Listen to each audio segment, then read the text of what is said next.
como Deus estava no controle. Quero te dizer que talvez diga, Deus, o Senhor está dormindo, Deus. O Senhor está em silêncio, Deus. O Senhor não está vendo o que eu estou passando, não. Eu moro na terra de ninguém. Todo mundo manda. Todo mundo quer meter o dedo na minha vida. Eu não tenho respeito de ninguém. Eu não tenho dignidade. Eu quero te dizer uma coisa, espere. Porque daqui a pouco o barco de Jesus vai atracar nesse ponto aí. Trazendo mudança. Trazendo dignidade, respeito, restauração total e absoluta. Porque quando ninguém te quer, é aí que Deus quer. Porque Ele pega as coisas loucas para confundir as sábias. E eu digo uma coisa para você, Ele pega as desprezíveis. Deixe de desprezar, deixe de rejeitar, deixe de estender o dedo para você. Não se preocupe com isso não. Jesus está chegando aí. E olha o que a Bíblia diz, ó. Serve bem. Entretanto chegaram a outra margem. Observe bem antes do que aconteceu. A Bíblia diz que Jesus saiu com o barco dele e outros barcos seguiam. Mas aquela tempestade só atacou o barco. Aleluia! Infelizmente atacou o barco errado. Atacou o barco que Jesus atacou. Já era. Aí Jesus disse assim, homem de pequena fé, não sabe que eu estou aqui, rapaz, abre a boca! Você não sabe que eu estou no controle, comigo no controle, somente profetiza! Não sabe que eu estou aqui? Eu sou a garantia do seu sucesso! Repreenda! Os discípulos não tiveram essa coragem, mas tem você nessa noite. Está se levantando o vendaval com você, até no lago, está se levantando tempestade, porque tem pessoas que conseguem fazer tempestade até no copo d'água. Mas eu quero te dizer uma coisa, abre a tua boca e diz, ó, cala-te mar e aquieta-te vento. Porque aquele vento não era um vento comum. Satanás e seus adeptos, seus demônios estavam naquela tempestade, porque sabia que Jesus estava vindo aí. Talvez você nem tenha uma missionária. Eu estou fazendo a campanha. Está um vendaval tremendo. O barco está quase na pique. Está enchendo de água. Como não diz aí, entrou água. Olha, quero dizer uma coisa ainda. Que a água é do seu barco, você está com todo do oceano. Aí você diz, epa, cada gota aí, fila, sai.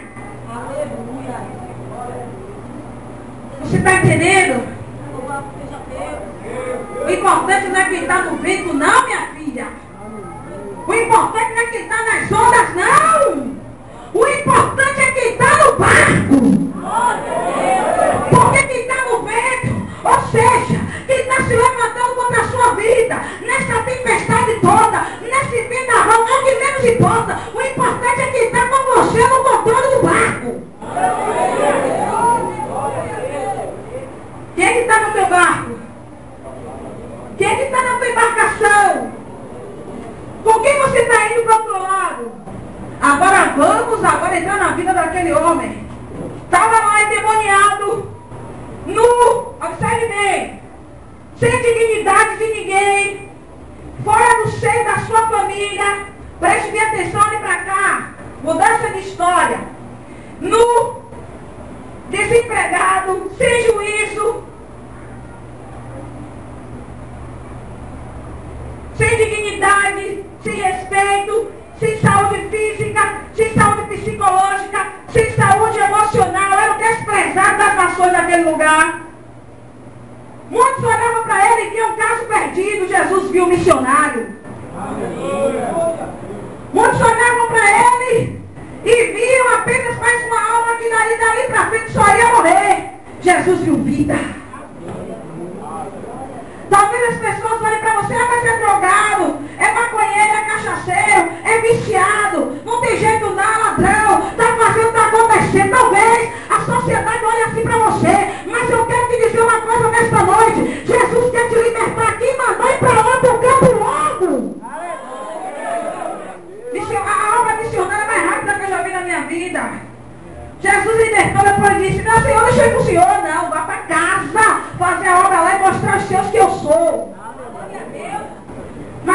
passear pelas ruas de Gadara. Quer ir comigo? E todo mundo abriu o meio para Gadara, vigia. Vamos lá? Entremente chegaram a outra margem do mar, a terra dos Gadarenos, ou Gerasa, uma das 10 cidades da Decápolis. Ia falar Pentápolis Filistea, que outro povo atribulado também, mas é da Decápolis. Ó, ao desembarcar, logo veio dos sepulcros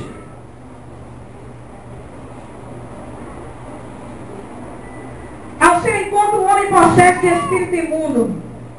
Observe bem, veio dos sepulcros.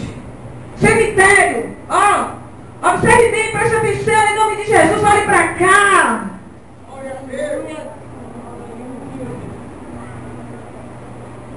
Sepulcro, cemitério, lugar de dor, tristeza, luto, desespero, morte, agonia.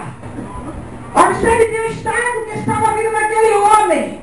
Sua tristeza, dor, vergonha, agonia, luto, nudez, incapacidade de se reintegrar à sociedade porque não tinha forças, porque estava totalmente possuído pelos demônios. Jesus, ele não vai no efeito, ele vai na causa. Cessa-se a causa, acaba com a causa, cessa-se os efeitos. Quando alguém está com alguma patologia, ou seja, tem uma dor de cabeça que não passa, aí o médico vai descobrir a causa dessa dor de cabeça para tratar a causa, porque tratando a causa, os efeitos passam. Então Jesus não é um Deus que trata o efeito, ele trata a causa e acaba com os efeitos. Então Jesus é logo na raiz, ele vai na origem do problema.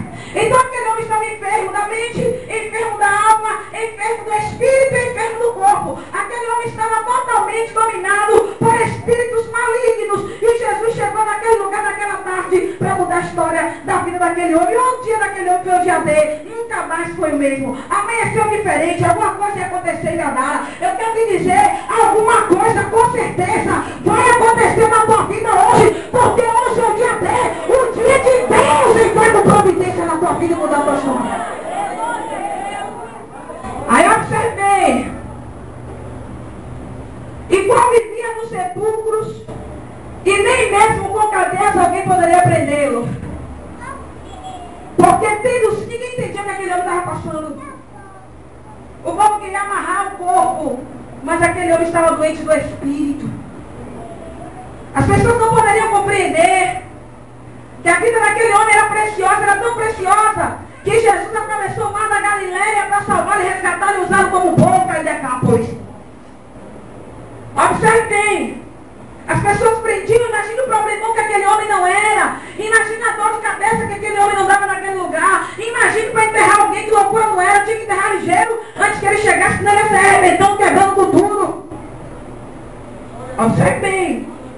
Porque tendo sido muitas vezes preso com grilhões de cadeias, as cadeias foram quebradas por ele, os grilhões despedaçados, e ninguém podia subjugá-lo. E andava sempre, ele andava sempre, não parava um minuto. Olha, tem que coisa sobre-humana, que espírito maligno estava na vida desse homem. A Bíblia revela aqui que ele andava sempre, ou seja, ele não parava de estar para lá e para cá, de dia e de noite, está escrito aí na sua Bíblia.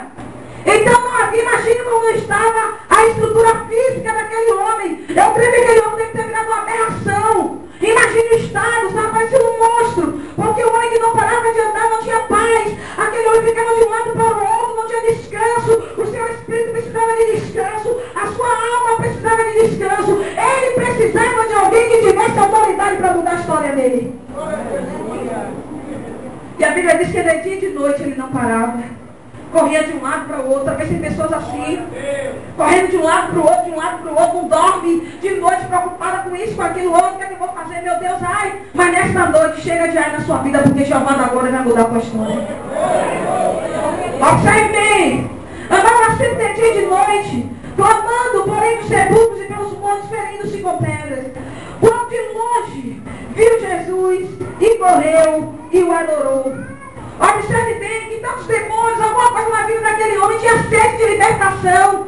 A Bíblia diz em algumas passagens lá em Marcos Mateus, que aquele homem, não, o demônio sempre, o demônio às vezes entrava nele, e às vezes dominava ele durante um grande período. Então eu quero te dizer uma coisa, eu creio que naquele, nos pequenos momentos de lucidez, que era aquele homem tinha, ele tinha sede, a alma dele tinha sede de alguma coisa, a alma dele tinha sede de mudança, de libertação, de perceber que ele foi levado, não somente pelos espíritos, e também pela sede, eu creio assim, que ele tinha na alma dele de uma mudança de história.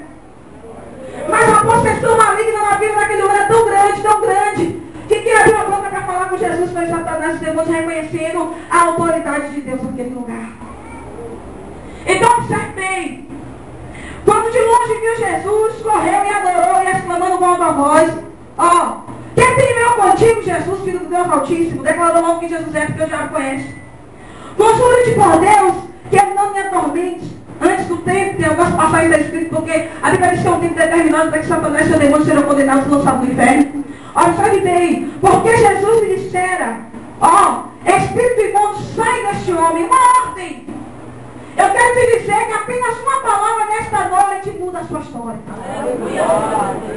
Se você não somente crê, toda a miséria vai ter que sair. Na sua vida não vai mais ficar. A miséria vai ter que sair. E como é que você diz a ela? Sai, sai, sai, ô miséria, aqui. Faça assim, olha.